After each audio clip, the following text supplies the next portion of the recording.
5টা official time, সে যদি ব্যক্তিগত কাজে অফিসে পরে আসে বা আগে চলে যায়, তাহলে সেক্ষেত্রে বেতন নেওয়াটা কতটুকু হালাল হবে? খুবই দরকারি প্রশ্ন। আমাদের অনেক ভাইরা আছেন, চাকরি করেন বিভিন্ন কোম্পানিতে, সরকারি বেসরকারি প্রতিষ্ঠানে। যে কয় ঘন্টা ডিউটির জন্য আপনি চুক্তিবদ্ধ, ওই কয় ঘন্টা ডিউটি যদি আপনি ফাঁকি দেন, পরে আসেন, আগে চলে যান, আর কাজের ফাঁকে নিজের কাজ কাম করেন, মোবাইল টিপাটিপি করেন, ফাঁকি ঝুঁকি দেন, তাহলে তাদের ওই ফাঁকি ঝুঁকি দেওয়ার সময়টার যে ইনকামটা, ওটা হারাম হবে। সেই ইনকামটা কি হবে? হারাম হবে। অনেক হারাম আছে আমরা যেগুলো জানি না। সুদ খাওয়া হারাম আমরা জানি, ঘুষ খাওয়া হারাম আমরা জানি, কিন্তু চাকরির মধ্যে এই যে ফাঁকি ঝুঁকি দিয়ে টাইম নষ্ট করে ওই টাইমের বেতন আমি নিচ্ছি, এটা যে হারাম, এটা আমাদের বেশিরভাগ মানুষের সেন্সও নাই। ভাইরা আমার, আল্লাহর ভয়ে আমানতদারিতা রক্ষা করতে হবে। মুসলমান কখনো আমানতের খেয়ানতকারী হতে পারে না। এমনকি আপনি অফিসে বা কোম্পানি, সরকারি বেসরকারি যেখানে কাজ করেন, ডিউটির সময় আপনি বসে বসে যদি ওয়াজ শুনেন ইউটিউবে কাজ বাদ দিয়া, সওয়াব হবে না গুনাহ হবে? কোরআন তেলাওয়াতও যদি শুনেন, সওয়াব হবে না গুনাহ হবে? ইমানদার কখনো সিসি ক্যামেরাকে ভয় পাবে না। ইমানদার ভয় পাবে কাকে? আল্লাহ রাব্বুল আলামিনকে। আমি 8 ঘন্টা করে ডিউটি করার জন্য চুক্তিবদ্ধ, মাস শেষ পুরো স্যালারিটা নিচ্ছি, অথচ আমি এভারেজে পুরো মাসে 8 ঘন্টা, 10 ঘন্টা, 15 ঘন্টা, 20 ঘন্টা ফাঁকি দিয়েছি, সেই টাইমের সময়টা স্যালারি আমি নিচ্ছি, এটা হারাম। অনেক উলামা ইকরাম আছেন, আল্লাহ তাদের মধ্যে আল্লাহর ভয় এমনটা দিয়েছেন। টুমচর আলিয়া মাদ্রাসা বাংলাদেশের সবচেয়ে প্রাচীন মাদ্রাসাগুলোর একটা, সবচেয়ে পুরাতন মাদ্রাসাগুলোর, শতবর্ষী মাদ্রাসাগুলোর একটা হলো লক্ষ্মীপুর জেলার টুমচর আলিয়া মাদ্রাসা। টুমচর আলিয়া মাদ্রাসা প্রিন্সিপাল ছিলেন শেখ হারুন আল মাদানী হাফিজাউল্লাহ, এখনো বেঁচে আছেন, সিনিয়র আলেমে দ্বীন, লক্ষ্মীপুরের কৃতি সন্তান। শেখ হারুন আল মাদানী তিনি কিছুদিন আগে রিটায়ারমেন্টে গেছেন, কিছুদিন আগে বলতে 2-3 বছর হয়েছে সম্ভবত। রিটায়ারমেন্টে গেছেন, প্রিন্সিপাল ছিলেন ওই প্রতিষ্ঠান থেকে, তিনি অবসরে গেছেন।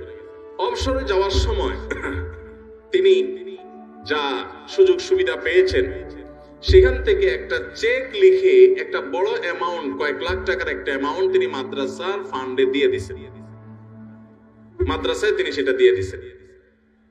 এবং এটার কারণ হিসাবে, এটা তিনি আমাকে বলেন নাই, আমি অন্যভাবে জানছি, এর কারণ হিসাবে তিনি উল্লেখ করেছেন যে এত দীর্ঘ বছর, এত বছর কাজ করেছি এই প্রতিষ্ঠানে, চেষ্টা করছি ঠিকঠাক মতো ডিউটি পালন করতে, আমার অজান্তে হয়তো কোনো ফাঁকি ঝুঁকি হয়ে গেছে, হয়তো কোনো সময় নষ্ট হয়ে গেছে, হয়তো কোনোদিন দেরি হয়ে গেছে, আগে বের হয়ে গেছি, হয়তো কোনো সময় ব্যক্তিগত কাজ করে ফেলছি ডিউটির মধ্যে, সেই সময়গুলোর বেতন তো সব আমার অ্যাকাউন্টে ঠিকই আসছে, কোনোটাই তো আর বাদ দেই নাই। এই জন্য কিয়ামতের ময়দানে যেন দাঁড়ায় থাকতে না হয়, জান্নাতের পথে যেন বাধা হয়ে না দাঁড়ায়, এই জন্য কিছু টাকা এর চেয়ে বেশি হবে না, এর কমই থাকবে, একটু বাড়ায়া সতর্কতামূলক দিলাম আমি দায় মুক্ত হওয়ার জন্য। মানুষ এখনো পৃথিবীতে আছে, সংখ্যায় কম কিন্তু আছে। আল্লাহ আমাদেরকে মানুষ, সেই ইমানদার, সেই মুসলমান হওয়ার তৌফিক দান। ইমানদারকে কোনো সিসি ক্যামেরার মনিটরিং এর প্রয়োজন হয় না, তার সেলফ মনিটরিং, নিজেকে নিজে মনিটর করে, আল্লাহর মনিটরিং এ বিশ্বাস করে। আল্লাহ আমাদেরকে সেরকম মুসলমান হওয়ার তৌফিক দান। তাহলে ভাই, ডিউটির ফাঁকে এই ফাঁকি ঝুঁকি করলে সেটা নাজায়েজ হবে। অনেক সময় কোন মুসলমানের পরিচয় উল্লেখ করতে গিয়ে লেখা হয় তিনি অমুক সম্ভ্রান্ত মুসলিম পরিবারে জন্মগ্রহণ করেছেন। প্রশ্ন হলো, মুসলমানের মধ্যে আবার সম্ভ্রান্ত অসম্ভ্রান্ত বলতে কিছু আছে কিনা?